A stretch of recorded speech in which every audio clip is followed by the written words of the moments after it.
Hello. Hello.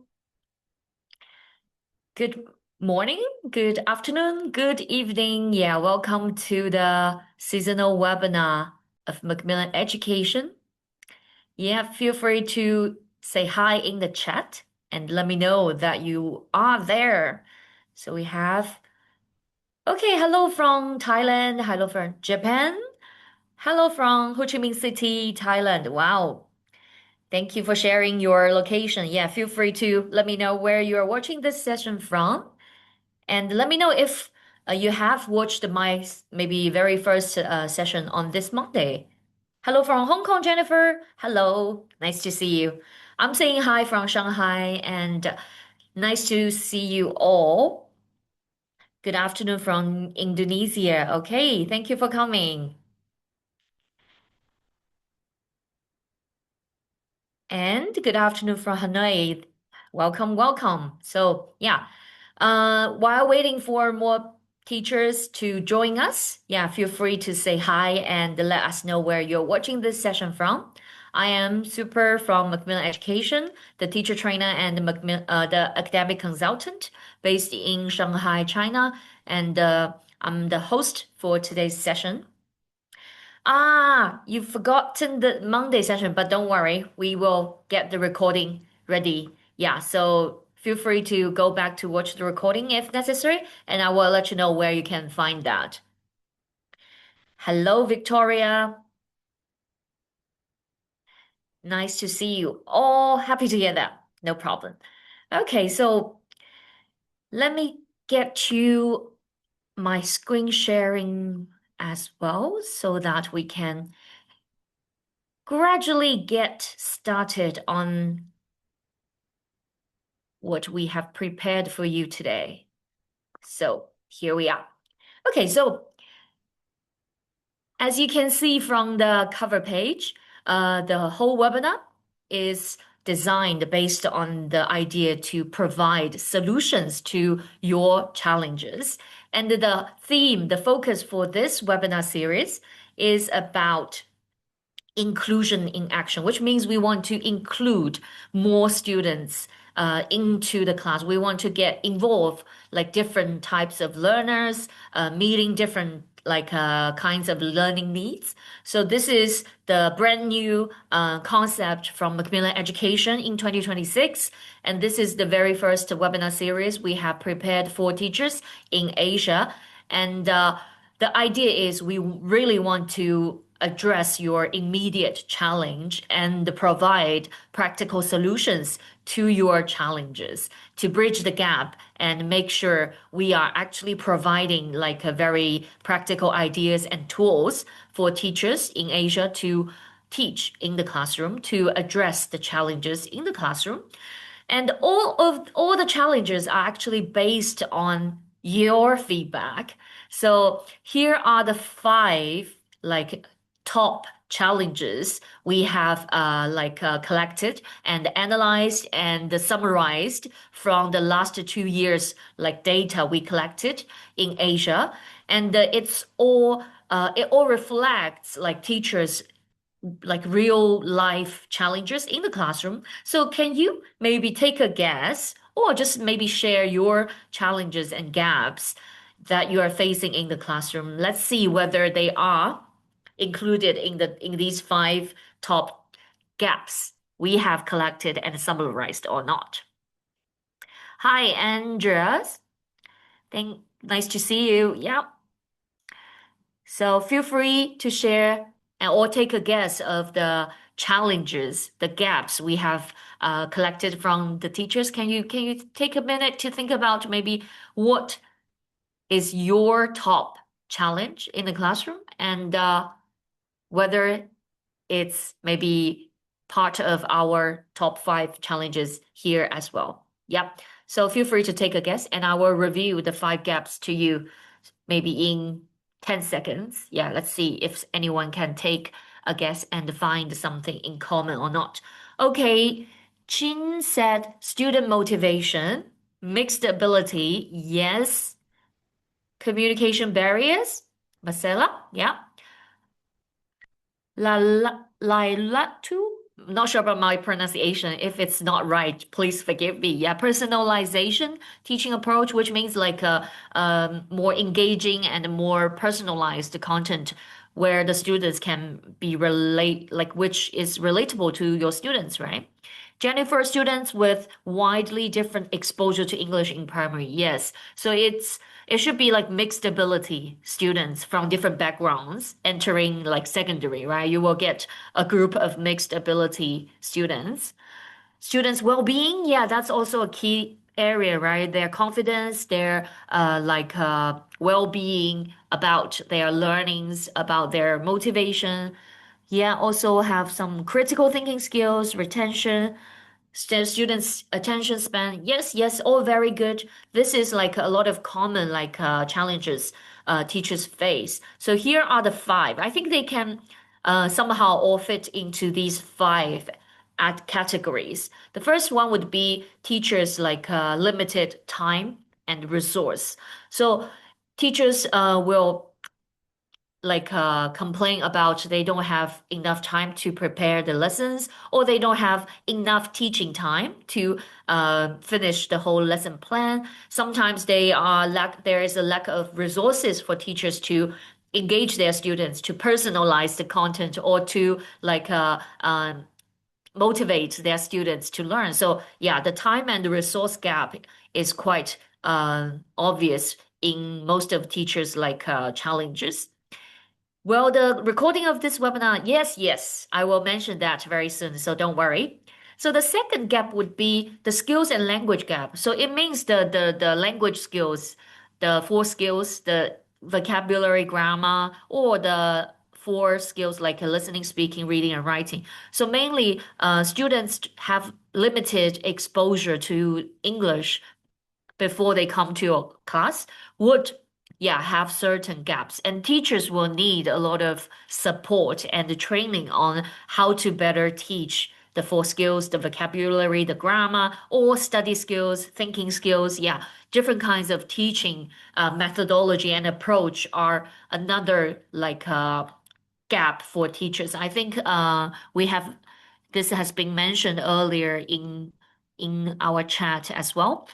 And the third gap would be the mixed ability gap, which is quite like like important for most of the teachers because we always face the reality in the classroom that we have a group of mixed ability students, whether their language abilities or their like cognitive abilities. Sometimes we need to balance and make sure we prepare content that can fit into different students' needs. And then the fourth one would be the motivation and engagement. Yeah, how to better motivate my students, how to better engage my students. Where can I find maybe activities that are appealing to my young learners or my teenager learners? Yeah, it's all different, right? We, as teachers, we need to look for better approaches or resources or activities to make sure the motivation is there, the engagement is there. And the last one would be the confidence and exam success. So it relates to the students' well-being, how to build the confidence, how to improve the exam like result. In that way, students will but like have a better well-being when they come to school, when they come to learn English or some other subjects in the classroom. Yeah. So I think more or less, these five categories can cover the most important or the most urgent like challenges or gaps teachers are facing in in Asia right now. So remember, we are trying to provide solutions to all these five like gaps. We are trying to address these five gaps like directly in our webinars or in other content we create to share on our social media or our like emails. So please, yeah, stay tuned with us. Maybe always follow us on our social media to look for more content and more webinars, upcoming like sessions to address the other, gaps. So today, with this webinar series, we are trying to focus on mainly the mixed ability classroom gap. maybe a little bit about the time and the resource or something about the motivation and engagement. But really, the main focus for this webinar series is about the large mixed ability classroom gap. So we have prepared like two sessions for you this time. The first session I have completed on Monday, on this Monday, was about the young learners classroom, how to solve the reality gap, how to balance like different students' needs, how to do the classroom management with this age group, and how to provide high energy level activities and the low energy activities. So if you haven't watched the webinar on Monday, please, we will share the recordings on our social media, so you can go back to check it. Yeah, I will share the social media with you very soon. And for today, we have prepared the second session from Josh. We are going to talk about the from reality to routine, managing mixed ability classes for slightly older age groups like the primary and the secondary age group. So we will talk about how you can manage like mixed ability classes with a very practical, like routine approach and with a lot of different kinds of activities. So these are the two sessions we have prepared for this seasonal webinar. Yeah, please take a look at our social media. Yeah, you can follow us on Facebook or WeChat or RedNote. The recording can be found on both Facebook and WeChat. We don't have the recording on RedNote for now, but don't worry, just keep an eye on the Facebook and WeChat. You will see the recording there, and also you will find more like announcement about the upcoming sessions of webinars and the social media, the teaching tips we share, the teaching resources we share. It will be all there. Yeah, so that you can follow us throughout the year to maybe address the top five gaps in your classroom with our solutions. Okay. And you can always get in touch with us. Yeah, get in touch with us by these two emails. Yeah, if you are based in China or the rest of Asia, you can use these two emails to get in touch with us. And the webinar certificate will be available to you. Yes, that's what I'm going to say. So you will receive an email from Macmillan Education Asia.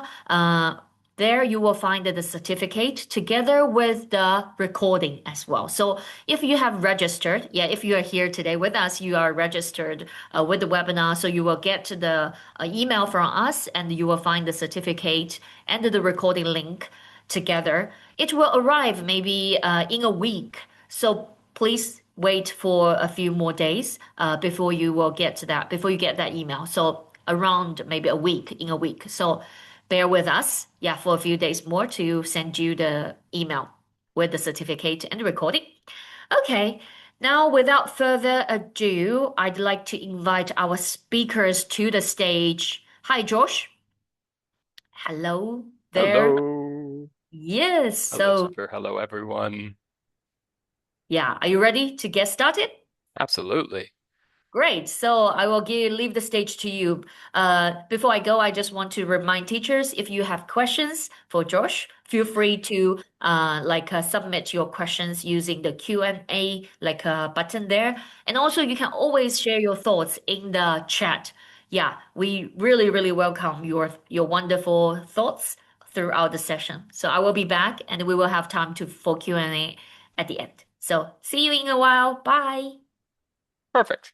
So thank you, Super, for the wonderful introduction. I'll just share my screen here. Sun, I see you have your hand raised there. I'm not sure if that's a hello raise or a question raise, but if we do have questions, we can put them into the Q&A function, or you can just put them into the chat, and Super and Dolores will catalog those for us to get to them at the end of the presentation.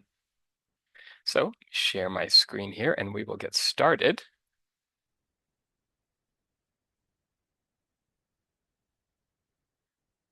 Okay. And I'm working on one screen, so I'm just carefully moving everything to a strategic position so that I can see everything at once. Perfect. Okay. So again, thank you to Super for the wonderful introduction, and hello everyone. Thank you for the second round of hellos. That really raises my spirits. So today, I will be talking to you about managing mixed ability classes with confidence. And actually, one thing that has come up in our feedback, I was going through a lot of paper feedback forms this past week that I collected last week in Indonesia. Quick hello to anyone who I saw face to face last week in Jakarta. But I was collecting that feedback, and one thing that struck me is the amount of teachers who were asking about webinars or seminars on this very topic, on managing mixed ability classes. So we've certainly seen that it is a common concern, and yeah, and of course, these webinars are made to address the concerns that we have as teachers. So, one question that I'd like to start off with, and we can start this in the chat, is what's one word that best describes your mixed ability classes? So this could be positive or negative. You can take it any direction you want. Things to suggest like challenging, interesting, unpredictable, chaotic. How do you feel about your mixed ability class? Maybe just mentally picture your most mixed ability class. Some kids are in pre-A1, some are maybe touching A2 even. Hmm. Interesting, good, time consuming. That's a very, we'll definitely focus in on that. Unpredictable, yes. Chaotic, yes. I think one thing that we'll touch on today is it can be a beautiful chaos, much like the traffic in any number of regional cities. Okay, and we'll let those responses filter in. A few more here. Absolutely. Very important when they're shy and afraid to make mistakes. The emotional risk can be very high if you feel like your classmates are somehow more advanced than you. So, I'd like to start off with one very straightforward idea, something simple, that so mixed ability classes, they aren't unusual. They are the norm. It's not some classes that are mixed ability, it is every class. So I think that's why it comes up in our feedback so often. So let's start just by reframing how we think about a mixed ability class. And I would say it's not so much the challenge as we see here, not so much the challenge that the class is mixed ability. The reality is that every class, to an extent, is mixed ability, but it's how we manage it. And what I'd like to do here is a little more interactive. I have prepared a Mentimeter, if you've used this in a presentation before. And go ahead and use your device to scan this QR code. And if you could just share 1 to 2 words that encapsulate your challenge with mixed ability classes. So what is challenging about mixed ability classes? I know this is a little similar to our first question, but if I can pop over to Mentimeter, we can see these responses formulate in a word cloud in real time, which I think is pretty cool. So here we are here, and thank you to the first who has responded. There we are. Strategy, more time to prepare. Overwhelmed, absolutely. We'll let some more responses filter in before we head back to the PPT. Strategy. I like strategy because we will be focusing in today on the strategy of lesson design, trying to address some of these issues in a mixed ability class before they happen. Here we have strategy. Oh, there we are. I don't know if we took my recommendation of strategy being a good idea. Time consuming, absolutely. Classroom management, absolutely. Yeah, more time to prepare. I see some variations on a theme here about our time resources being stressed. And we'll wait for at least a few more answers to really flesh out our word cloud, but I will leave the word cloud there so that we can revisit it later if we'd like. Definitely, we will. I see differentiate there. Very good academic vocab. We will be talking about differentiated instruction. Time consuming. Yes, very good. Yeah, see a lot of time coming up. Time comes for us all. Perfect. Yes, student needs. Yes, absolutely. Okay.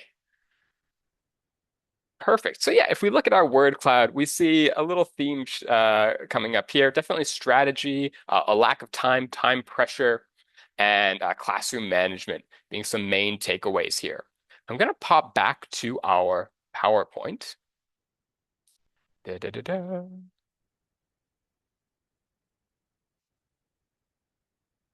Okay, and I'll just, oh, uh, there we are. Okay, and we'll just start that up from here again. Oh, darn, it stopped sharing. Sorry about that, folks. There we are. Okay.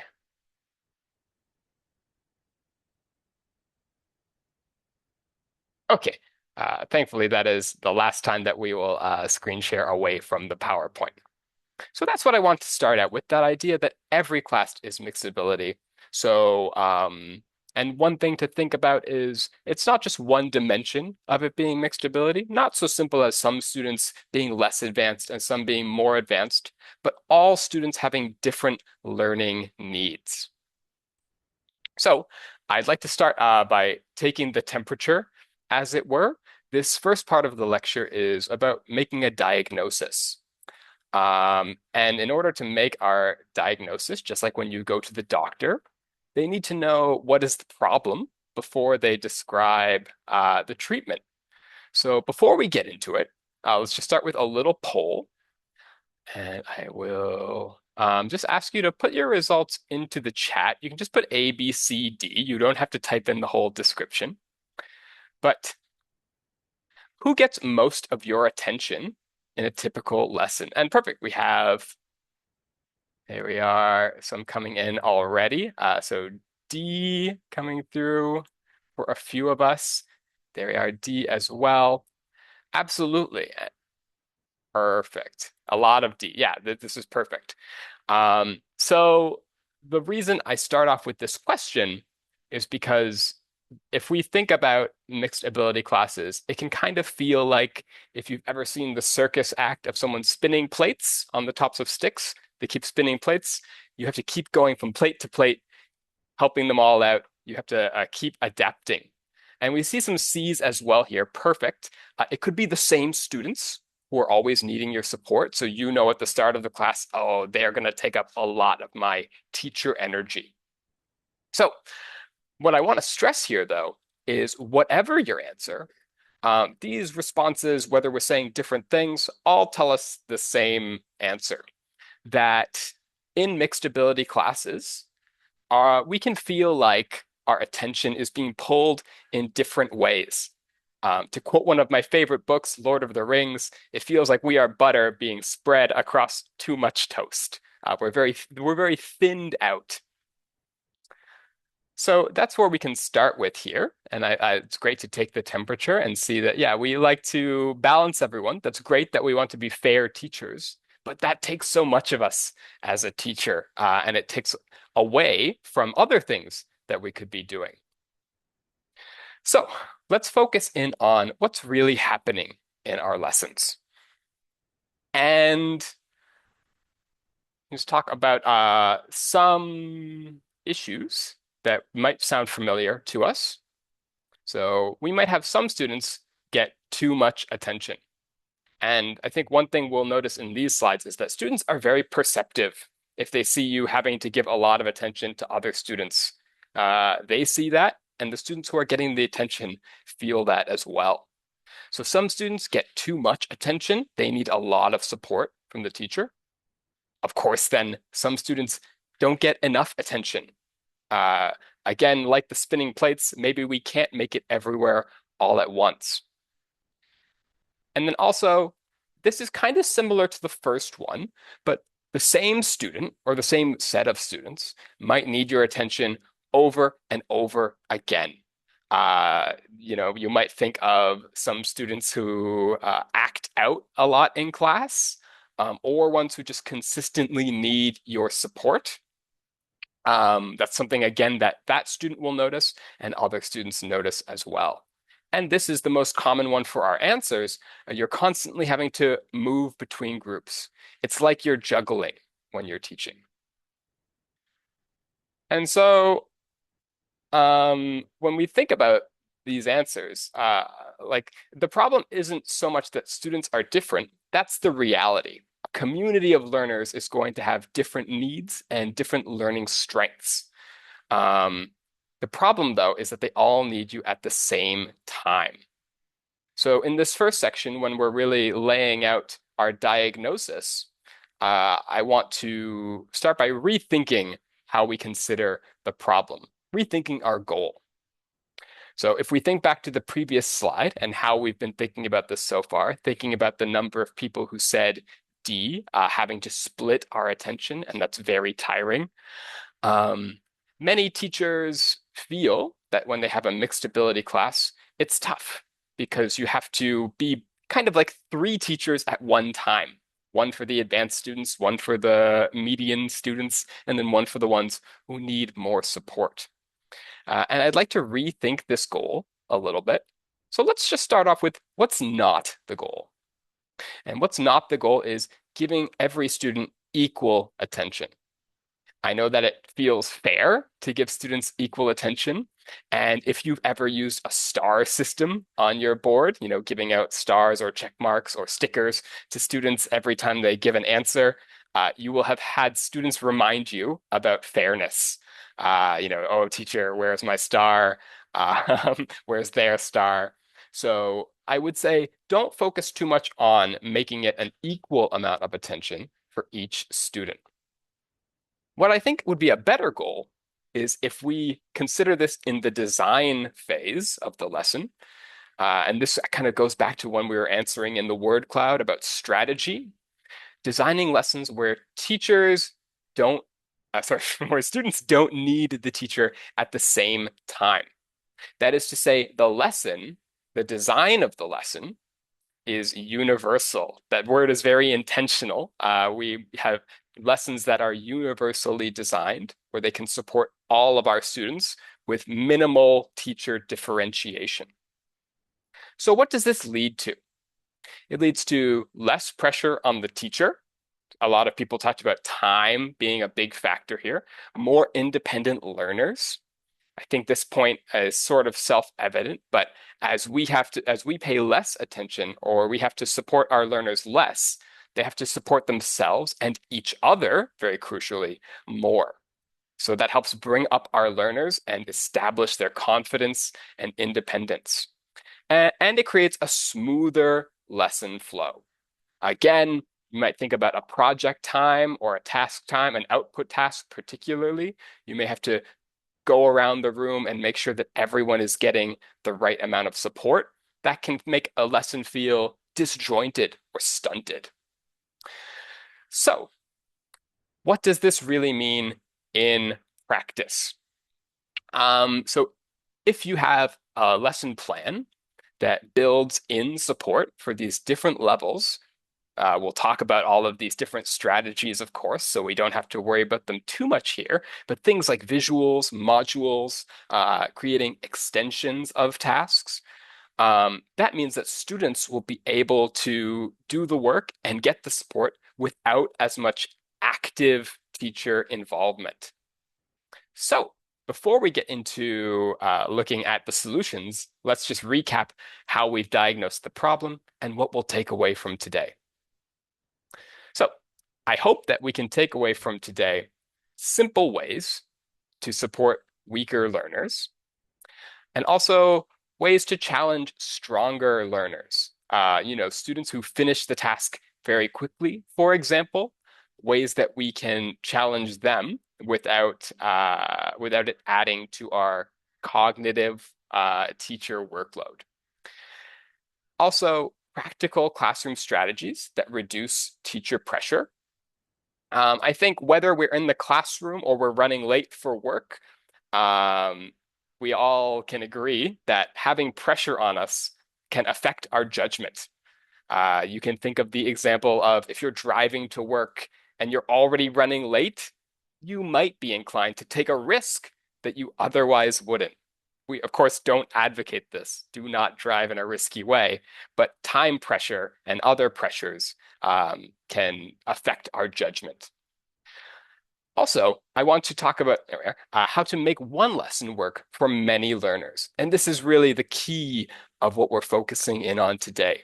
We're not designing new lessons, and we're certainly not rethinking how you teach entirely. I want to respect all of the very strong teacher skills that you already bring to the table. But we want to adjust in the strategy phase, in the planning phase, the design phase, how to make lessons that can support all of our learners and help our learners support one another. So even just in the chat, don't feel too obliged, but if you can write 1, 2, 3, or 4, which one is something that you would like to see today? Yeah, I think the practical is definitely something that jumps out at us. Absolutely. Yeah, 3 and 4, perfectly. Yeah, excellent. So yeah, oh, a lot of 4 is very good, and I'm thrilled about all the responses. Thank you, everyone. Perfect. You can keep them coming, of course. And again, a reminder, if you do have any questions, you can either type them into the chat and we will address them at the end, or you can put them into the Q&A function, and they'll be cataloged for the end. We'll, of course, have time for you to just ask questions at the end as well. So, 3 broad sections that I'll kind of preview for us here. First, we're going to focus on the inputs. So what do students see in the class? How is the information getting into them? And then we will focus on the output. So things like speaking and writing, projects, what they create. And then we'll focus in on the lesson design itself and how can we bridge these two together and address a lot of these issues before the class even starts, so that we can prepare for success. Or the opposite of that phrase that we say in English a lot, failure to prepare is preparing to fail. So I'd like to start off with making input accessible for everyone. And we can talk about some simple ways to support learners at the start of the lesson. One thing I want to just say about input before we get started in this section is it's tough to know. It's certainly easier to know if output is working the way we'd like because it's very visible. If a student can speak well, that's very clear to us. But it's less clear to us if the input that we give students is really landing with them. So that's why it's so important to diversify our input and make sure that we are supporting all of our learners when we give them the information about the lesson. So, without further ado, I'd like to go to our first strategy, having clear visuals. Now, if you've used Macmillan courseware, you know that we start our unit openers with very vibrant and engaging visuals. And in mixed classes, one big challenge is that some students don't fully understand the input, particularly if it's very language heavy.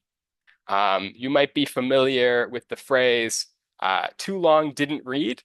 We use this as adults a lot, but what I mean here is if you're confronted with a big wall of text, you might kind of be, oh, I'm not reading all that.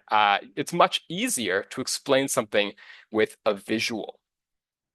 So if students have visuals, they can engage the material with less of a language load. We've used the example here from Share with Friends, our sample unit, which we'll be coming back to at different points today. And the sample unit, as you can see, is called Cool Clothes. So if you look at the picture here, you can see that most of it is a picture. Only very small elements are the vocabulary. And we have the main character, Raya, here asking us, what's your favorite color for clothes? Very important to anchor this in something simple like color. And we see blue coming up over and over throughout, especially the platforms in this picture.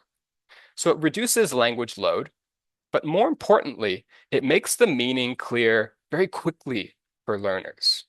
They don't have to think too much. And of course, the topics, particularly in Share with Friends and Find Your Voice, which we're talking about today, are very relatable for students. I don't think I have to point out that if you are talking about cool clothes in class, you all come with a set of props already without preparing.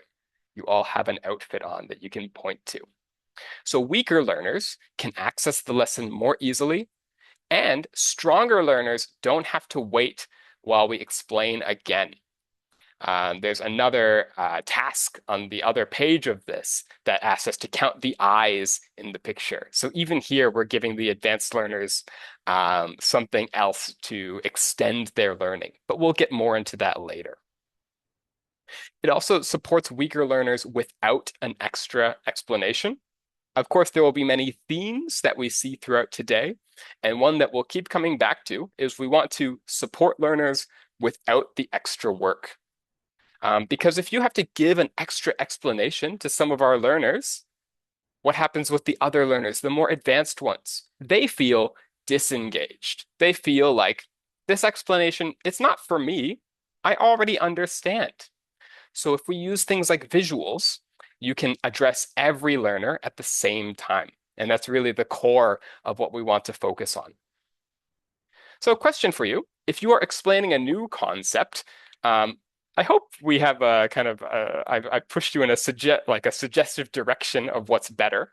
But do you like to start with visuals or an explanation?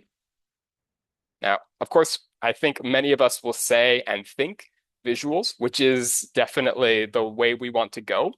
But and I'm guilty of this myself. If you have a new concept and you don't have a visual ready, you may instinctively try to explain it with words.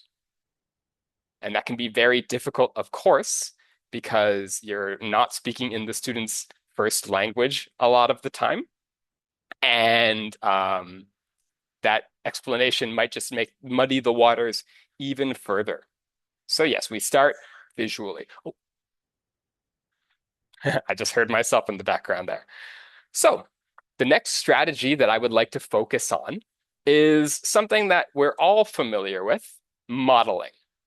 Of course, I don't mean like a fashion model, but I do in a sense, because a fashion model shows us how clothing looks on a person.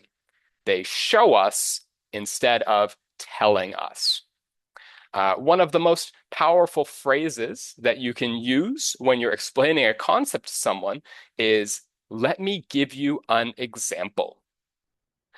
Or if you think about showing even like adult animals, showing their babies how to do something, whether it's flying or hunting, they do it for them. They're not explaining it to them with words. They do it for them, and then it is copied. So a great example here from Share with Friends, we can see we're just on lesson 2, so the grammar component is the videos, the grammar videos that we use. I'll show a screenshot here of one. So first they highlight the target language in red, so students know which word is the one that's being focused on, whose in this instance, the possessive whose. And we can see whose sweater is that. And all of the information is communicated visually. So we have the two inquisitive students asking the question. We have the sweater, and we have the options. Is it Dan's sweater? Is it May's sweater? Spoiler, it's May's sweater. But what we can see here is that we want to show, not tell. If you've ever taught creative writing or any sort of writing class, you've probably taught your students this lesson that it's better to use, sensory words that really evoke a feeling in the reader rather than just describing something to them. Or you can think about your favorite novels and how they do this. So to recap, we show students what to do. Again, in the contest between explaining and showing, showing should win. And we provide a clear example. Examples are the best way to use a big word, instantiate a meaning. If something is very general, we want to show them what's the practical example of it. And we can then let students copy the pattern. If we have a clear and simple example, like whose sweater is it, it's very easy for students to copy that pattern. You can substitute other words. You can practice with objects around the class very easily. So again, I think we know what we're going to say here, but think about your lessons. Do you explain first or lead with an example? And it's okay, don't be too harsh on yourself if you do explain first. You certainly don't have to admit that in the chat, but something to reflect on. Okay, our third strategy, which I like because I like to use my first worked in metaphor of the day. As a trainer, I rely pretty hard on metaphors because I feel like metaphors are a great way. Oh, perfect. Yes. And yeah, absolutely. And you might explain concepts first and then provide an example later. You may find that that works more with older students who don't need to see the example first. But as long as they're clearly linked, they can work together well. So, going back to metaphors, I like them because they're kind of like stories that help explain meanings. What are humans if not storytellers? So, now in my training experience, a lot of teachers are already familiar with this concept, but let's just go through how it relates to mixed ability classes. Scaffolding. And you can maybe just give a wave in the chat. You can use the wave or raise hand if you are familiar with scaffolding. We'll still talk about it though. There we are, lots of raised hands. I love it. Okay. And thumbs up. Perfect. So yes, have you ever felt like your students get too dependent on your help? If you help them with everything, you can think about it like a sheltered child who has never cooked their own meal, and suddenly they're off to university. What are they going to do? They order Grab, they go to the cafeteria, but they don't have the independence to cook their own food. So with this metaphor, I'd like to extend it a little bit further in a different direction. But first, let's just talk about how we scaffold. So very important. We give support at the beginning. Just like we start with visuals, just like we start with showing, we start with support. The reason we start with support is because confidence, especially in young learners, but you can even think about your own confidence. We have a phrase in English, once bitten, twice shy. That is to say, if something takes away your confidence, it's very tough to get it back. So confidence is difficult to grow, very easy to destroy. We want to reduce the support as students gain confidence, though, and we'll relate this to our metaphor. And we want to help students become more independent. That is the key of scaffolding. We're protecting their confidence so that they can grow. And then just like scaffolding on a wall, it supports it, but then we don't keep it forever. So let's think back. And you can do another raise of hand if you like, or just say yes in the chat. Who can remember learning to ride a bicycle? I definitely can. Maybe you could as well. Maybe you started off with a tricycle, 3 wheels, and then you went up to training wheels. There we are. Perfect. I bet it was really scary. I think everyone I know has a story, or parents I know have a story of teaching their kids how to ride a bicycle. Maybe they pushed them. Maybe for my mother, as a little digression, not too far, I had, if you remember the 90s, something called a rat tail, which was like a little ponytail. And my mom held me by the rat tail as I was going back and forth. So the reason I talk about learning to ride a bicycle is for two things. One, if we all ride a bicycle today, we will not believe that we'll fall over. We will have the confidence. Confidence means with belief, with faith. We will have the confidence to ride because we don't think that we will fall over. Also, if you think about training wheels, of course, training wheels are those 2 extra wheels on the back of your bike. We have them to help us learn to ride, but I bet if you put training wheels on your bike today, they would make it more annoying to ride, more difficult. You wouldn't be able to turn properly because the training wheels would be getting in the way. So this is very much like what happens if we keep giving our students support and they get used to it. it becomes harder and harder for them to grow and become independent. Perfect. So yeah, that's scaffolding, and we explain that with a metaphor, not going into the book directly. Perfect. If we are raising our hands for oh, I like Victoria's anecdote here. You knocked down your neighbor your neighbor Granny on the first day. I hope that she was forgiving, but usually with children, people are pretty forgiving. So another strategy. Now, I'm putting a lot of strategies here. There's 10 total. One thing that I want to emphasize is let's not get overwhelmed with the strategies because what we'll come back to at the end is two things. One, that they all feed into an overarching plan that we can have with our lessons. And two, you don't have to employ every strategy to make your class more, to make your mixed ability classes more smooth.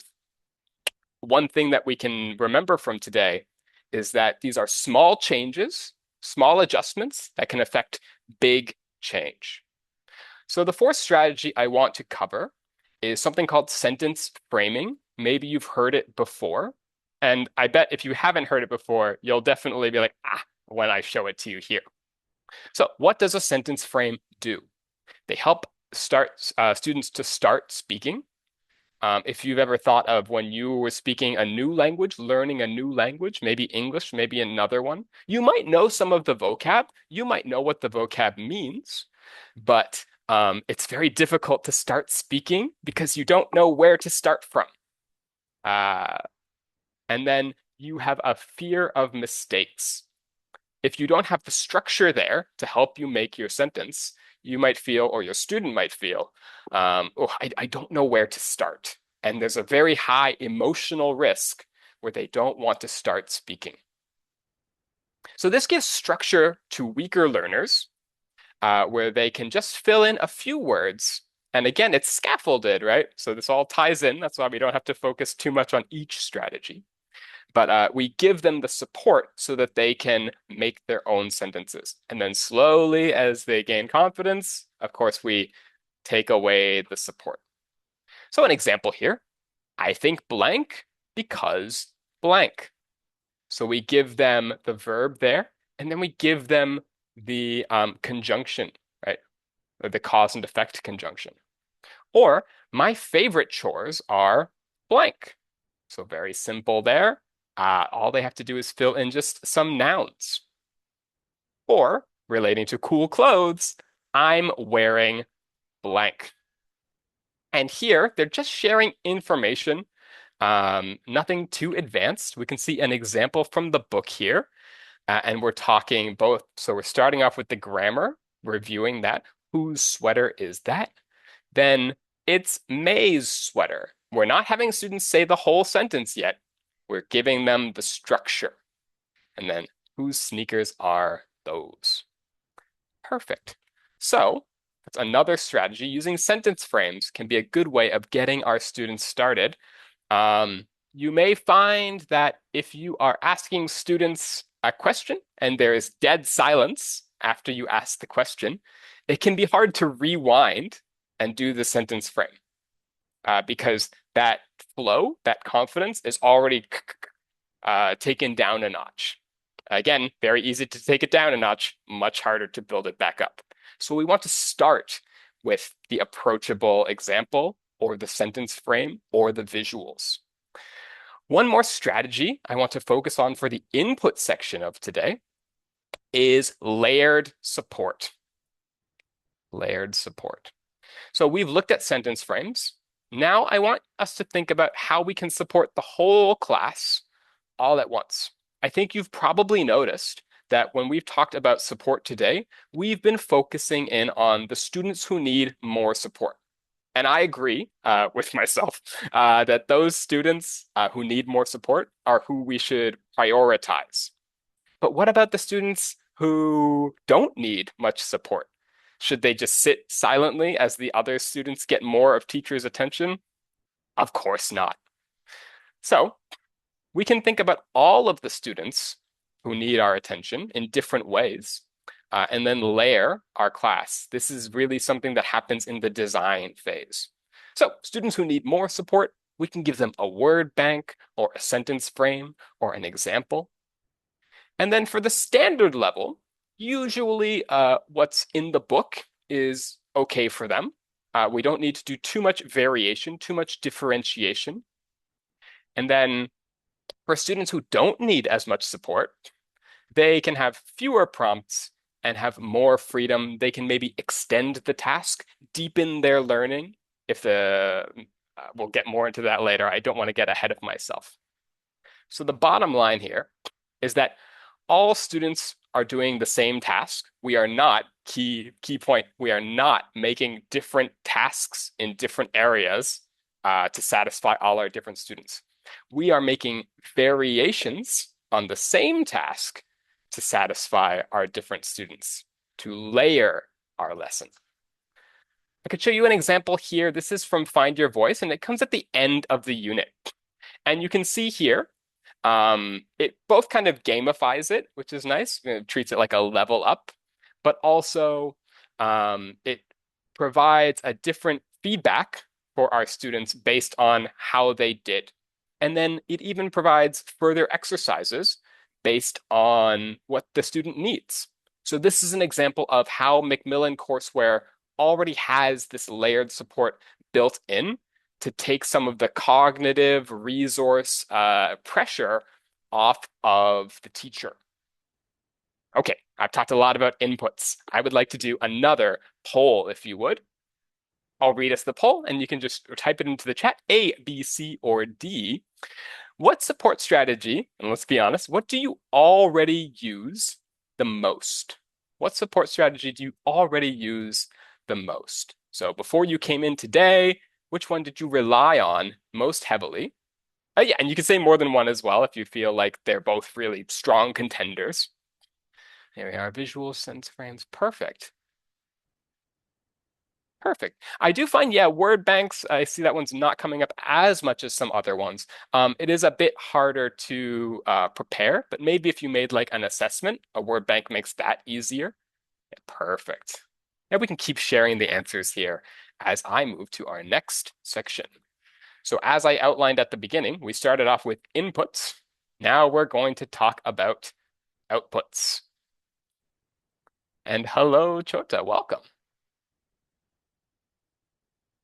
So yes, providing different supports that address our different learners' needs, that is at the heart of UDL. And Ajit, that's an excellent point. Word banks are very helpful for beginners. It might make something that feels very daunting, very challenging for them, a lot more approachable. Because now they don't have to just create the word out of thin air. They can pick it from the bank. Absolutely.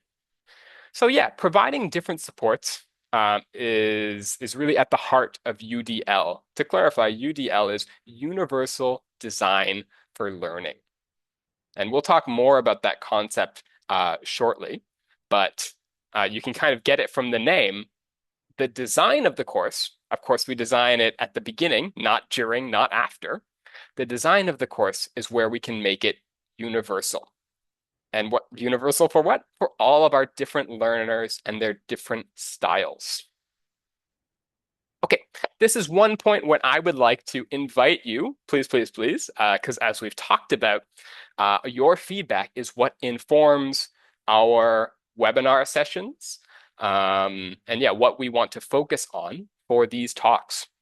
Fun fact as well, you may, if you are a webinar veteran, you may remember that they used to run an hour, and we've extended that to 90 minutes. Why have we done that? Because of the feedback. So of course, we want you to share your feedback. It is very important to how we approach these webinars, and also how we get a feel for what are the educational topics, trends. That's very much our business. So yes, please, thank you for sharing the link there. You can either scan the QR or click the link that has been shared in the chat. Don't worry too much if you don't get a moment to now. We will be bringing this back at the end of each section, and then Super will be showing it one more time at the end. Okay, so let's talk about outputs. Supporting all learners during output. How to manage different levels once the students start speaking.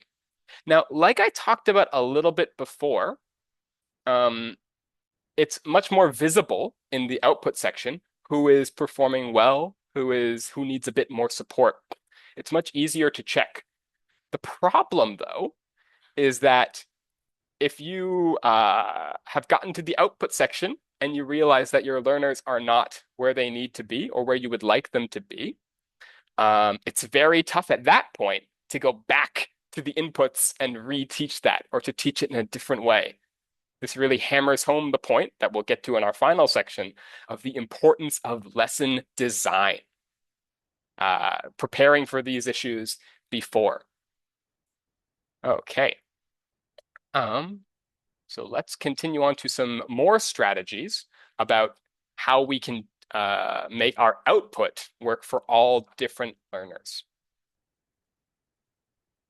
So the first strategy I would like to highlight for output is to offer a task choice. Now, this could be for a writing exercise or speaking or a project, but when our students create output, we want them to feel like there are different ways to do the task. Now, I know when we get back to the idea of fairness, we may see fairness as kind of a boogeyman in this webinar. When we get back to the idea of fairness, some students might find, oh, it's not fair if one student can do this and other students can do this. But if we frame it as the more advanced task being a way for students to spread their wings, to be challenged, then suddenly it's not, oh, some students do the easy task. It's, yes, here's the baseline task, but here are ways that you can go above and beyond. So let's start from the problem. One problem, well, when students start producing their output, some students finish very quickly. You might have to float around and help other students. So let's start off with the choices that we can provide them. First, you can provide them a simpler option. So you can either just draw and label or say a short sentence. And we'll look at an example of this after we've gone through all four. And then a standard option. So we can kind of follow a rule of threes here, which I'm sure you're picking up on, that there's one for the student who needs more support, another one for the medium student, and then another one for the student who is ready to spread their wings to take on more of a challenge. So in the standard option, they can write a few sentences or answer full questions. And then to challenge, they can give an opinion or add a reason to their answer. The bottom line here, though, the upshot, is that they have the same goal, but they have different ways to succeed. The same pathway, the same destination, but different paths to get there. But they're all walking along the same learning path, just at their own speed, their own pace. The key here is that we're not putting a lot of pressure on our students. We want to meet them where they're at. So we could see an example here. This is also from our sample unit of Share with Friends. And here, going back to the idea of cool clothes, this relates, of course, to values of sustainability. They're making a trash fashion show. So, one person's trash is another one's treasure. So if we have the simple option, the students can just draw. Drawing is very enjoyable for students, young learners especially, and just label it. And then to make it a bit more advanced, they can describe their clothes verbally. And then to go even further, they can give reasons why. Why is it good? Give an opinion about it. So we want to consider how we will satisfy all of our learners with different task choices. Now, one simple principle of differentiation that I want to cover with us here, because we're kind of still in the same first strategy, but this is a slight aside, is that we have one lesson and many ways to learn, and the teacher kind of has different levers that they can pull during the lesson. If lesson design is more of the planning phase, then differentiated instruction, or just differentiation, is more of an adaptive process. We can think about it like when you drive to work, you know the route, you know how you'll get there. But of course, if there's a heavy traffic, then you're not going to just drive the maximum speed limit. You're going to adapt to the process. If you drive very aggressively and there's an ambulance, you will hopefully not drive aggressively. You'll make way for the ambulance. So, are levers that we can pull to adjust for the moment content so we can focus in on what the students are learning, the process as well. So, how our students work, we can adjust that in our differentiation. And then the product. So, we can adjust, kind of like with task choice, we can adjust what we want students to produce. And these options are always available to us. And of course, with differentiated instruction, it's very much something that takes practice in the moment. And you sort of get a feeling for it, like, oh, is this landing well? Or, oh, do I need to simplify it a bit or make it a bit more advanced? But we can layer things as well, give the options for different students of different strengths. Bottom line, again, we don't change the lesson itself, and we don't change the focus of the lesson. We're not changing cool clothes to some other unit because they didn't like cool clothes. We are changing how students access the lesson and respond. And let me segue then into a little, there we are, question for everyone. So if you are in a class, you're teaching, and you find that your task isn't quite landing the way that you would like it to, which of these is easiest for you to adjust? Throw it in the chat if you'd like.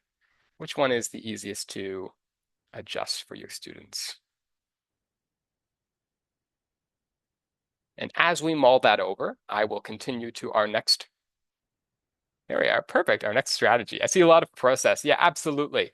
Yeah, especially with pair work or the number, like the way that they're participating, you may find like, and I do this in training a lot. If I ask a question and I ask, individuals to raise their hands or to do something, and we're not really getting much of a response, then we can put people into pairs or groups. That lowers the emotional risk.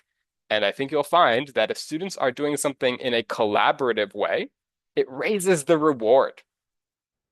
Just like winning a team sport is more satisfying than winning an individual game. And I see a lot of process, absolutely.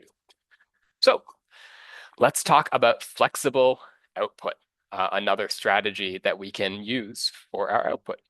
So again, it's easier to adjust the output and not the whole task itself. Here's an example of this. So we could say, I'm wearing a t-shirt. I mean, I'm wearing a polo shirt, but we'll get to that. Or for the core students, maybe they add something on. I'm wearing a t-shirt and jeans. And then if they want to get advanced, we can deepen the learning. I'm wearing a t-shirt and jeans because it's comfortable. In fact, you can type into the chat. We're all advanced learners at this share with friends level, I bet. So I'll type into the chat. I am wearing a polo shirt and khakis because it is work appropriate. There we are. Maybe it's very hot where you are. If you're at home, you might be dressing a little more casually or a little more lightly. Maybe someone is just coming from the opera and they are in a tuxedo. I don't know what's going on in our lives, but please share if you'd like your extended answer. So yeah, just an example of how we can make the output flexible so that students can feel like they're still satisfying the task with different answers. So yeah, when you assign a productive task, do your stronger students usually finish early? We might call them fast finishers. And then let's think about what happens after they finish early. And we'll come to this a little bit later, but I want to plant that seed in our heads. What happens when our fast finishers finish early? Okay, another strategy for outputs. We can support opinions and extend thinking. I bet you maybe I've been talking a little bit about deepening learning. I've laid off on naming the levels, but we will be visited by a Dr. Nicholas Bloom, if you're familiar with that man, and his taxonomy. So we support opinions, not just answers, because opinions give students a way to deepen their answers. If you have a child told you, Mom or Dad, I need a new phone, I don't think you would have no follow-up questions. You might ask them for a reason. So one thing that helps, or why does this help? It encourages thinking. It extends stronger learners.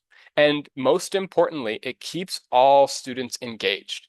What we never want is a student to finish early and they're basically being punished for finishing too early because there's nothing else for them. Great, I finished early. I get to sit and wait.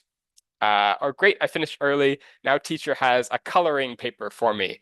I can do that until we finish. So we want to give them ways to extend the task, deepen their learning. So if we say, I think this because this, well, great. Now we're saying we're giving a reason. Or my favorite is blank because blank. Adding the why deepens, and here's where we're getting to Dr. Bloom, deepens our learning from remember to understand. So I'm sure many of you are familiar with this. Maybe just give me a quick wave or a raise of the hand if you are familiar with Bloom's taxonomy. I don't want to spend too long on it because this isn't one of the very foundational ideas of teaching and I think just of thinking. We can always remember what's below and above. So remember is just informational, just recalling information, describing. And then understanding is explaining why. So if we imagine the taxonomy, we can always go up and down. And if this is a new concept to you, not to worry because it will all be shared, the recording, and so we'll be able to consult it later on. Okay, so another strategy that we can cover, and this is one that it features heavily into our research. And I think also if you have ever had students working in a project, you will be very familiar with grouping concerns, we should say. Maybe you have students who don't like to work with the opposite gender. Boys don't like to work with girls, girls don't like to work with boys. Maybe you have two students who insist they must be in the same group every time.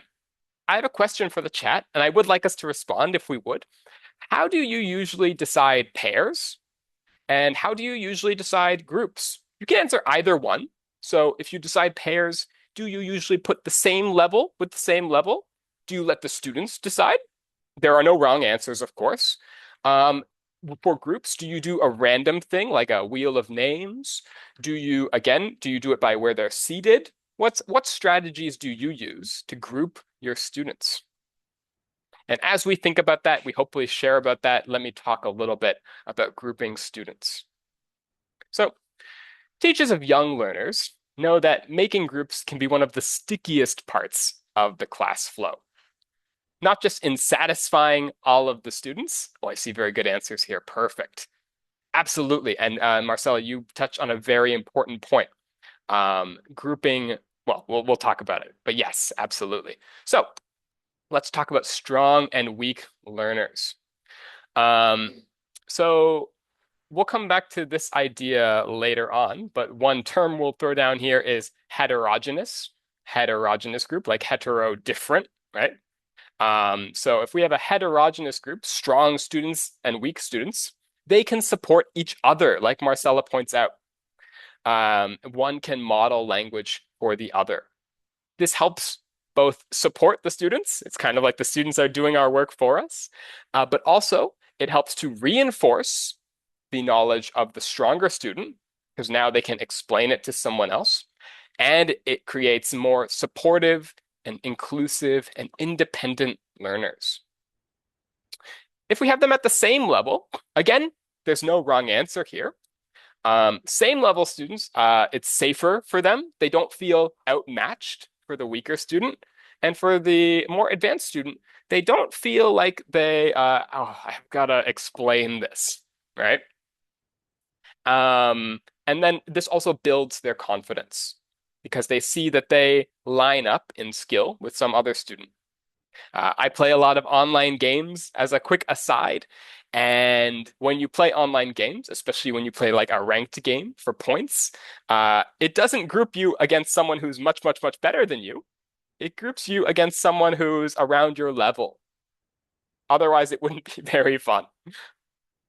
So, common issues that we have that teachers often have. One is that we make the same pairs every lesson. I will say this is less optimal for making adaptive and flexible students if they're always in the same groups. Also, strong students always help. So maybe the strong students feel like, oh, like, okay, I've got to help the weak students. They see it like a chore if we're doing it too, if we're making the strong weak groups too often.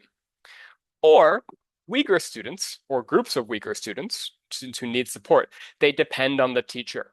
And going back to what we were saying at the beginning of today's talk, if the students feel like they always need the teacher feels like they've got to juggle, they've got to spin plates, they've got to go around the room and help everybody. That is stressful to the teacher. And I'm sure that you guys know this. Students are very perceptive.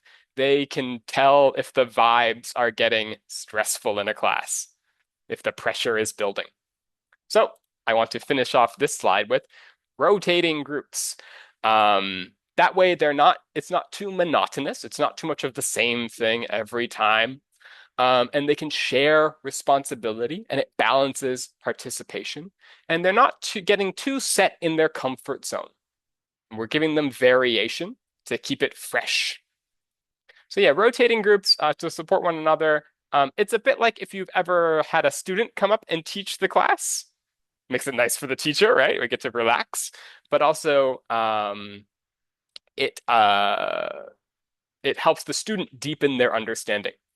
I do like randomly as well, as pointed out here, because there's nothing more fair than random. It's the machine. It's up to the machine. Um, so yeah, absolutely. So let's continue on to just why pairing works as far as like one type of group that we can make. So the research shows, and we'll get to the research a bit more later on, students learn by explaining to others.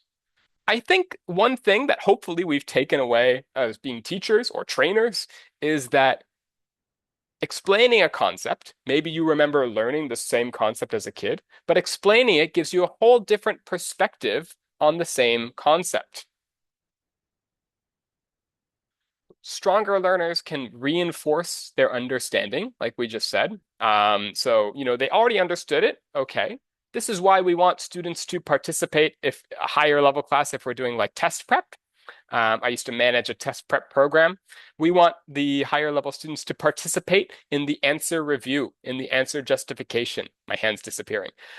Because that can help them deepen their understanding of the concepts. And then weaker learners gain access to this language. So not only are they being supported by a learner, it feels less like infantilizing than being supported by the teacher. It's more like peer support, but that helps the weaker learners gain access to more language. The classroom impact, hopefully, is more participation from the students. They get more involved. It's not all on the teacher, so less teacher pressure. And most importantly, and this is what we're trying to foster in our classes, in our young learners, more independent learning. So we're building that independence from the start. Of course, things like independence, supporting others, having an inclusive mindset, having a growth mindset, they're not impossible to start as an adult, just like reading books. If it's a habit that you had as a kid, if you were always a big reader, you probably stayed a big reader. It's not impossible to take that up as an adult, but if we start young, we keep the habits up. So, learning doesn't only happen through the teacher. We want to cultivate, just like a plant, we want to cultivate a community of learning. students helping students of different strengths, and being inclusive in understanding that all students approach learning in different ways. I'm sure that you're probably picking this up as I'm saying it. That helps create more, I mean, more compassionate people, more compassionate citizens, more supportive people, the kind of world that we would like to see, if I'm not getting a bit too broad. And finally, our fifth strategy here, managing fast finishers. We touched on this a little bit. I want to highlight some examples, particularly from Find Your Voice, that help us manage fast finishers, but we want to support them without adding extra work. So right now, let's say that you've given a project to your students. What is one task, or what do you do if they finish the task early? So everyone's got 15 minutes. Not you guys, we have much less time. But for example, every student has 15 minutes to do the task. Some students finish it in 5 minutes. What do they do? There are no wrong answers. The only wrong answer, I think, is they just sit in their desks and watch everybody else do the task passively. Very good. Absolutely. That's my favorite first answer. They help others. Yeah, they do often get bored. If we don't have something to extend the task, they get disengaged. They get bored. Absolutely. We can sit with that for a moment before I go into what happens with fast finishers.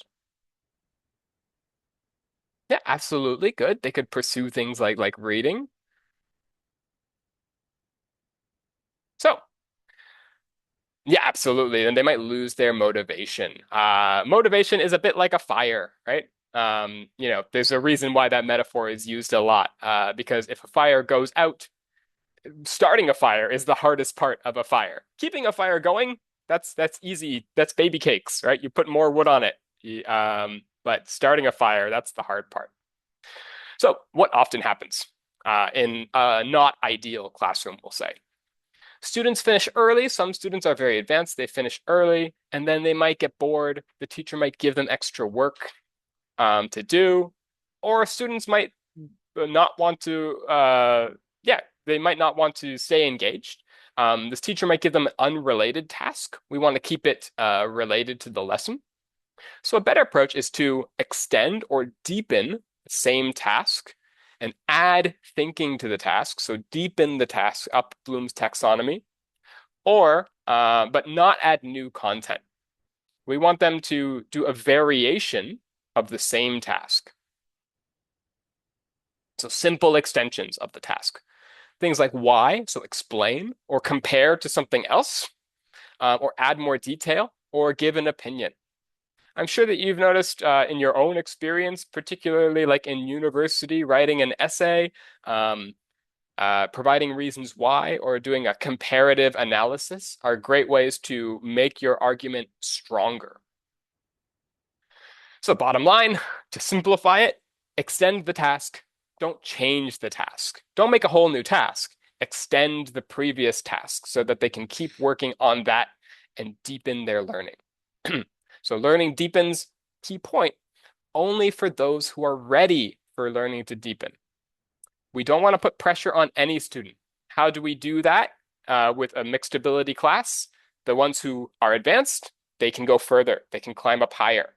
The ones who aren't, that's okay too. And we will get to, I hope, a very helpful metaphor on this before we round out in our final section. But one thing I want to highlight is in our Find Your Voice courseware, we have built-in activities for fast finishers. They are related to the topic, of course. They are extensions of the same topic. Yes, absolutely, extending. And these are built into the book where the learner, maybe they finish early. The teacher doesn't have to think of an extension because they can say, please turn to your fast finisher exercise. And that gives them ways to level up. So another poll for us. This is the end of our, coming to the end of our input section. But another one, A, B, C, D. What do your fast finishers usually do? Do they wait for others? Do they go around the room and help other students? If it's B without us asking them, I am jealous of your learners. I'm jealous of your classes. Please, give me those classes. Do they go get extra work from the teacher? Absolutely. And again, as long as that extra work is connected to the task, that's ideal. Or do they go off task? What do we think? Hmm. Very good. Yeah, I see a lot of B is great. I love B. Absolutely. Now they could wait for others. That's no problem. Again, everything our students do, it just gives us information on how to respond. Very nice. We have the cheetah here, of course, for obvious reasons. Cheetahs are not known for being slow. But we want to guide students to go deeper in the same activity. This, of course, helps us set them up for other areas as well.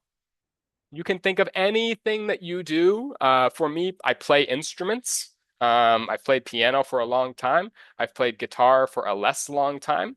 But playing an instrument is a great example because you can always get better. No one is done learning piano. No one is done learning guitar. You can always improve and practice. And we're setting them up for these habits to go deeper, to extend further, to not just stay on the surface of learning. Another fast finisher exercise from Find Your Voice, just to emphasize that they are in each unit. So they always give this extension. It's built into the lesson design. So this brings us to our final section. But before we start that, just another invitation to please share your feedback. Again, your feedback does matter. It informs our webinar content, our even our like debate content, and decisions about how long should a webinar be. Again, veterans of webinars from Macmillan Education know they used to be a little shorter. Now we've extended the time to 90 minutes. And I hope that I can keep it in the 90 minutes. Well, that's a little touch and go. We'll see. Let's get to our last section here. Lesson design, putting it all together. And here I'd like to mention some research that I think is very useful. But first, we'll just start off with a main idea here. And you may find those of us who are familiar with the idea, this is very similar to our PPP model, so presentation, practice, production. So input, we focus on the visuals and modeling. We make the input easy to understand, but also appealing to the broadest number of students, appealing to everyone. And then for practice, you could think about this like a computer doing its processing. We can support students by having sentence frames, and we can give them guided tasks. So we're really providing that support for them there. And then for output, they can have speaking tasks like, and the key here is flexible responses. So many different ways to contribute, many different ways to do the task. That's how we support a mixed ability class. And then, of course, for the strong advanced learners, extension, they can add reasons or personalize their answers. But bottom line here, support and choice are built into each stage of the lesson. Whether you're planning your own lesson and doing that, or whether you're using Macmillan courseware and noticing that we already have this, this universal approach to our learning design. Okay, another metaphor for us. I was just, as I mentioned at the start of this lecture, in Jakarta. Obviously, I was staying at a hotel. And if you've stayed at a hotel before, you wake up in the morning and you go to breakfast. Usually breakfast is not a la carte, it is at a buffet. So let's just imagine a buffet for a moment. The characteristics of a buffet. And I'll highlight why I'm using this metaphor, because I feel it's very helpful to imagine a community of learning. Buffets are inclusive. Particularly, I've lived in Asia since 2010, first Korea, then Vietnam. And buffets at hotels in Asia tend to have one section of food that is more local, Asian food. So maybe, it might be like Korean food in Korea or Vietnamese food in Vietnam, but more local food. And then there might be an international or like Western type of food.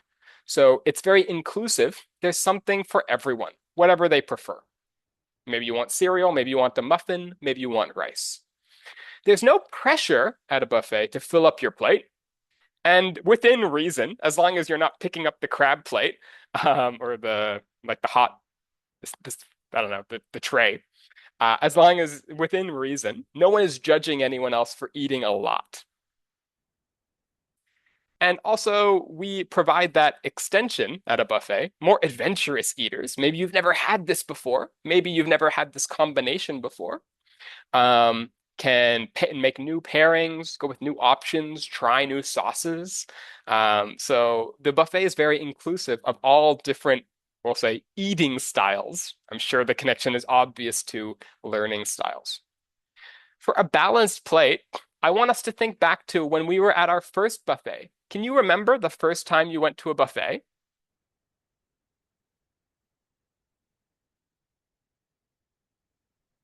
I certainly can for myself.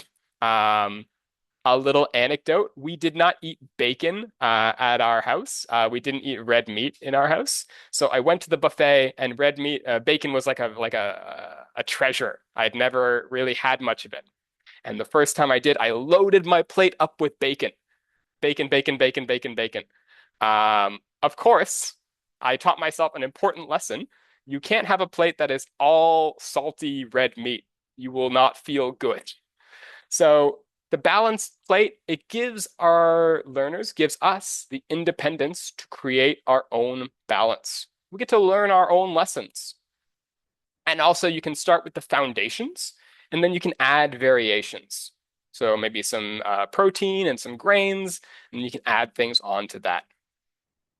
But the core message here, just like with learning, everybody leaves full or as full as they want to be, but their plates, they look different based on what they need to grow. They're all eating their preferences. They're all finding their own balance with no judgment, no pressure.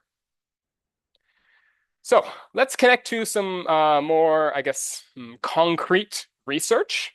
One of the great things about working for a company like sorry, Springer Nature Macmillan, there we are, a little tongue-tied after talking for so long. But one of the great things about working for Springer Nature is that we have access to all of these journals, over 3,700 journals, the largest collection in the world. And we can research new trends in education and research. So what I'd like to share with you first is some research from 2024 on the connection between UDL, Universal Design for Learning, and differentiated instruction, the way we can adapt in the class. So how are they related? So flexible lesson design supports all learners more effectively. I think we've touched on this a little bit in our lesson, but this is backed up by the research. UDL and DI, we've gone over those, so the design and the differentiation, they work best together. Again, we can think of the metaphor of when you drive to work. Yes, you have the route, you need that, but you also need to be adaptive in the driving process.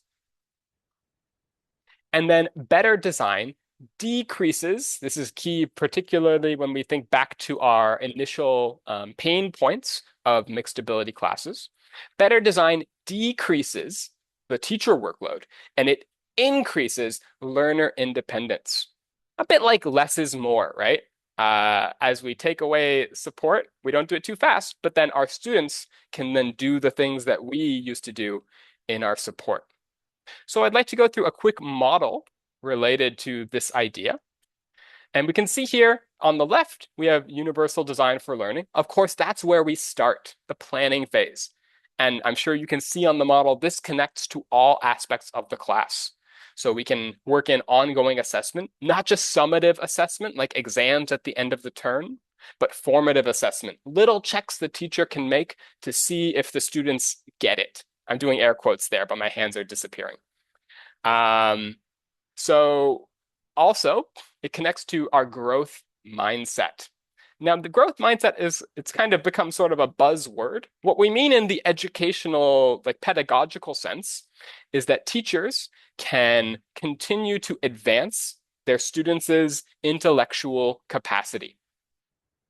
So they can keep that going, just like playing an instrument. they can keep advancing it as we go. Oh, and I see some questions building up. That's excellent. Um, and then also we see flexible grouping here as well. The research shows, well, we'll get to it in a moment, but one key point is that differentiation and UDL, they are best friends. They work together. Just like any planning and adapting, you can think about it in even sports as well.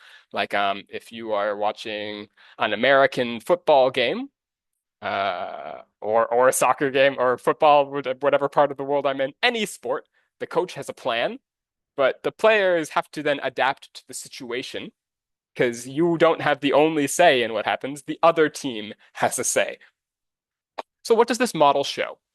That UDL principles, they help to design flexible lessons. Also, ongoing assessment is essential to help us identify and respond to our learners' needs. We talked a little bit about it's hard to pinpoint if our students are ready until the output phase. So this is a key point in that. And then flexible grouping with those terms that we talked about, homogeneous, so same level of students, and then heterogeneous, different levels of students. That increases learner adaptivity, makes them more supportive and more adaptive. And then a growth mindset, it plays a mediating role in a teacher's influence on students' intellectual capacities. Having that mindset that they're like muscles that can be worked on and advanced. So, how do these connect in practice? I know I'm coming we will have a quick question and answer. I will try and get this into the 90 minutes. So, they complement each other, like we mentioned. Also, it's embedded. The differentiation can be embedded from the beginning, not added later if it's in the UDL. And the practical impact is that we want to lower the burden on the teacher and increase student independence when they have enough support. We find these principles at work in Find Your Voice and Share with Friends. And also, I'll add a link into the chat here, but also we'll share it into our goodie bag email that you will get with your reviews, where you can head to macmillaneducation.com. Oh, did I? I think I meant macmillanenglish.com. Sorry. There we are. Sorry about that. Where you can head to macmillanenglish.com/UDL and download our little book of UDL, as well as many UDL teaching resources. I want to jump to one final piece of research. And one other exciting thing about Springer Nature is that many of the journals, over 240,000 articles, in fact, are open journals. So even if you are not a member of Springer Nature or a paying subscriber, you can access these articles, and many of them talk about technology trends in education. So this article, which we will include a link to in the goodie bag, is about flexibility, differentiation, and the role of AI. I wanted to spend a second on this just because AI is something that has, oh, thank you for sharing the link, Dolores. Um, AI is something that has really come up. I mentioned I had been going over teacher feedback this week, something that has really come up as something that teachers want us to cover and really want us to talk about in future workshops. So DI and UDL, they can create flexible learning, but generative AI, I'm sure you all use generative AI. In fact, in the chat, we can just go ahead and vote for our favorite. What team are we on? Are we Team Claude, Team Gemini, Team GPT, Team Copilot? Who's your favorite friend? And it can help us scale that flexibility. We were just doing a workshop yesterday, and our workshop leader mentioned ideation, right? The brainstorming basically is something where AI can really help. And it can provide variations on a theme. So AI supports personalization, adapting existing tasks for different levels. If we say, oh, you can make this a bit harder, make it a bit easier, it's great for that. Providing models, examples, and scaffolding. Again, you can provide it the core content, and it can provide that for you. And extending or simplifying activities very quickly. So again, providing that variation to activities. One key thing here, which I think is very interesting, the article talks about, is that the teacher's role now evolves. Teachers used to have to create all the content. If you had to make a vocab test or had to make the variations yourself, that's so much work. Now, teachers can go from having to create everything to being the learning designers, designing flexible learning, to guiding and monitoring learners. We can kind of relate the role of courseware of publishers like Macmillan and AI as we make some parts of teaching easier for you so that you can focus on the really human parts of teaching, the parts that a machine couldn't do, supporting your learners, responding to their needs. So, one final roundup of our ideas, and then we will jump to our questions. Thank you for your patience. Let's review what we've gone over today. Mixed ability, that is normal. That is the reality. So we shouldn't, now obviously some classes are more diverse than others, and there are many factors at play, the age of the students, their abilities, their learning styles, but that's the reality, mixed ability. So we should always be teaching for mixed ability classes. They have difference in speeds and differences in confidence. One lesson can work for many students. So we don't just have to have new tasks. You don't have to burden yourself with that. You can just make variations on the same task, and that can cater to all of your learners. And design matters more than reacting. Another phrase in English, I know I'm using a number of idioms. An ounce of prevention is worth a pound of the cure. Obviously, an ounce is very light, a pound is a lot heavier. And I'm sure if your native language is different, your L1 is different, you have some similar idiom where preventing a problem is better than solving it after the fact. So plan for flexibility from the start, and you can layer that support into the design phase of the lesson. And AI can help us free up resources to focus on the design and supporting our students. And finally, students don't always need the teacher. I know we, as an instinct, want to support our learners, but sometimes as we slowly take away that support, just like taking the training wheels off a bike, we build that independence, we build that confidence, that self-belief. So yeah, we build the independence of our students. One final poll. Okay, A, B, C, or D, please. Um, so what is one thing that we can take away from today and add to our units as soon as and tomorrow even into our Thursday lessons? Will we add more visuals or models? Will we add in more sentence frames or supported guided questions? Will we give students more choice in how they perform tasks? Or will we extend existing tasks instead of giving them new tasks for those fast finishers? So go ahead and put in the chat. I am very interested. I'm looking at all our answers. I'm very interested in what we say because, of course, oh, I like it if we're saying many options. If you say A, B, C, D, I'm thrilled. We are ambitious. Very nice.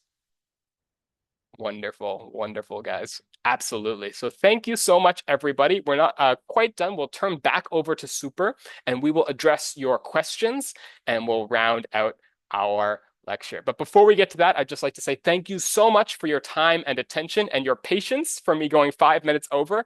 I really appreciate you devoting your time and your participation tonight. So thank you so much. We'll turn it back over to Super. Who will guide us through my most adaptive part of the session, because I don't know what the questions are yet. I haven't looked, so I'll have to think on the fly. So I turn it over to Super, and please share your feedback. Thank you very much, Josh, for the wonderful session. A lot of great practical ideas with the UDL framework. I think it's really interesting to hear that universal design for learning is actually happening in our materials, in our course books, and we have got like a lot of design like which is universal for different mixed ability students. And yeah, I really I'm really, really happy to see that. And while we're waiting for teachers to submit more questions, we've got a few, but if you got more, please feel free to submit your questions from now on. And once again, please share your feedback with us because your feedback will inform our training and to help us target your gaps, your challenges, and help us to better provide solutions as well. So here we go for the first question from, I think, Andreas. So Andreas mentioned there's a teacher, there's a maybe last Friday a session Mhm. with another teacher about mixed ability, and Andrea wondered how will you use like assess individual progress efficiently, Mm. like without spending all night grading like two versions of every assignment. Not like that. Do you have any other tips for assessing individual progress? So Yeah. that's a great question. And obviously something that teachers have to devote attention to is assessment.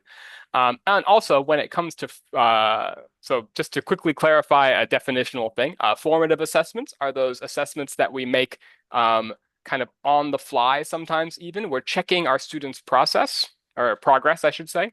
And then summative assessments, they will come at the end of a term usually, or maybe they'll be like at the end of a unit. Those are more formalized. So I will say that summative assessments are always more difficult to differentiate. Um, we want to give our students different options in a summative assessment. Thinking back to university, our professor might ask us like answer one of these two questions or answer. So we can give them different options in a summative assessment.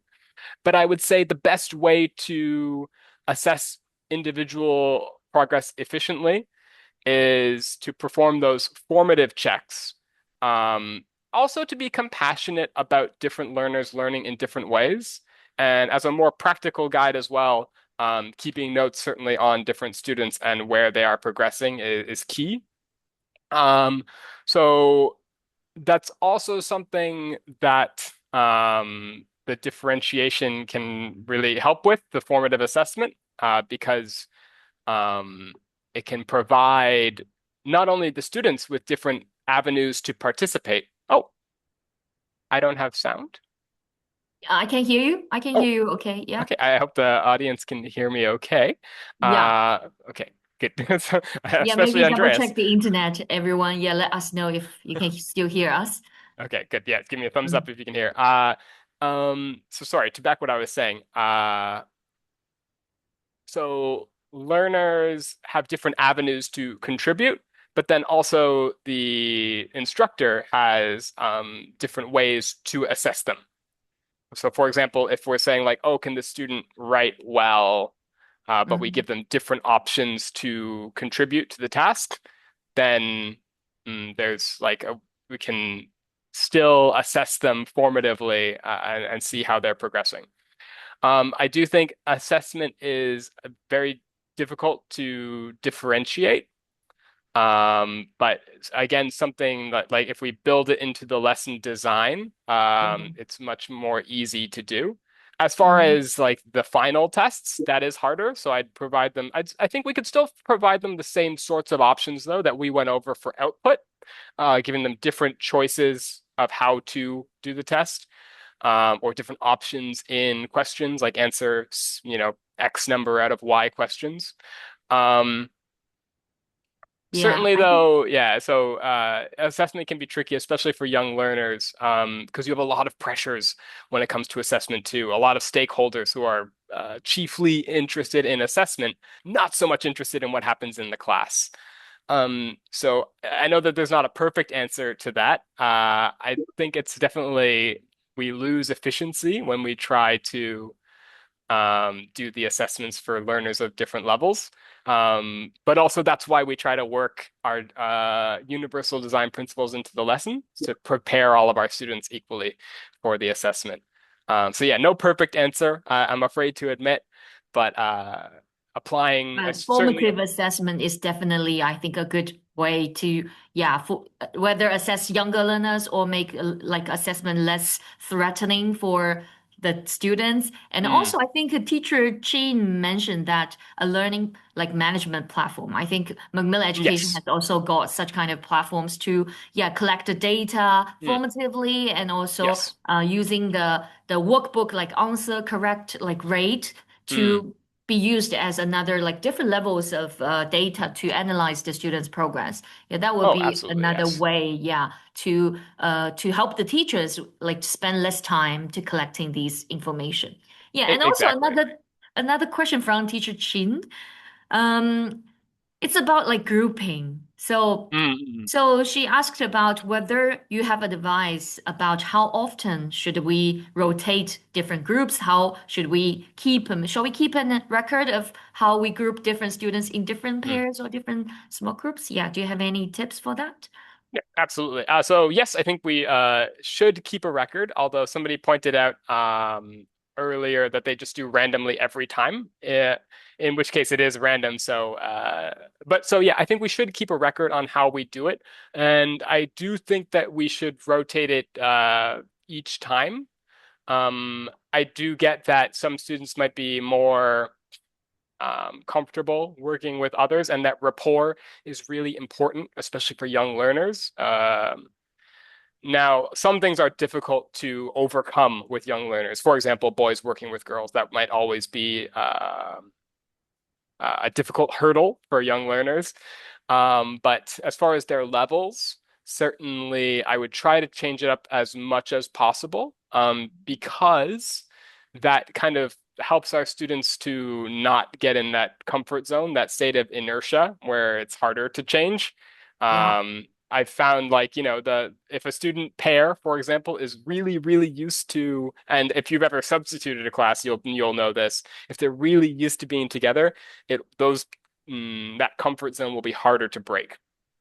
So I would say as often as you make groups, you should rotate the groups. And yes, we should keep a record. AI can be great for that as well, both keeping the records and then suggesting different changes based on their levels. So that's another way that we can lower the teacher resource burden and put some of Mm, that onto something automated like AI. yes, I agree. And the creating different like dynamics in the classroom as well to, yeah, rotate the Mm. groups.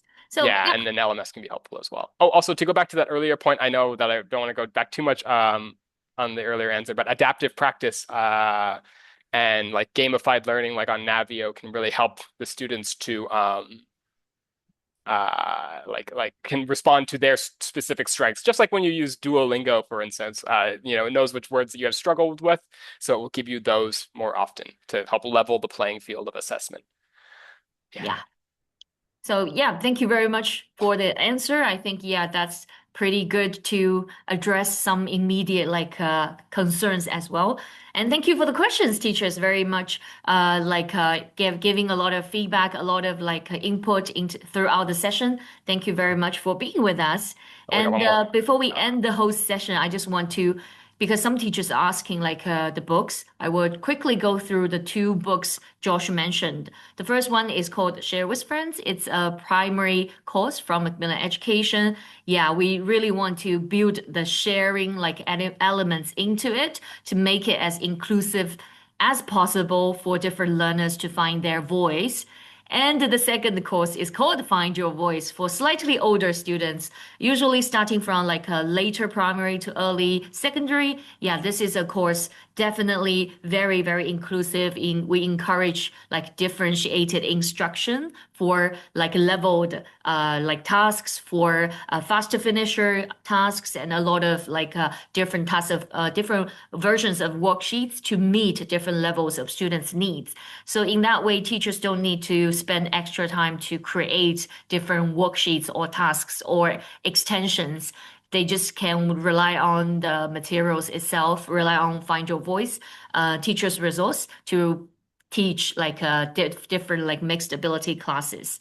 Okay, so the final call for like feedback. If you haven't done with the feedback, please maybe take a picture of this QR code or scan it right now to share your thoughts with us. Your feedback really matters, and you will get a goodie bag full of teaching resources Josh mentioned in his session from Macmillan Education after that. Okay. And also don't forget to follow us on our social media. We will keep posting new content, teaching resources and tips with you and sharing the upcoming webinars and a lot of events for you as well. So feel free to follow us or reach us using these two emails as well. So thank you very much again for your participation. Yeah, we Thank you, have done, everyone. yeah, with the two sessions for the opening like seasonal webinar so far, but we promise we will come back very soon in June. Maybe, yeah, very, very soon in June. It's a like a spoiler for you guys. So hope to see you soon in, yeah, in June. So bye bye. Thank you very much for Bye. Thanks, coming. everyone. Yeah.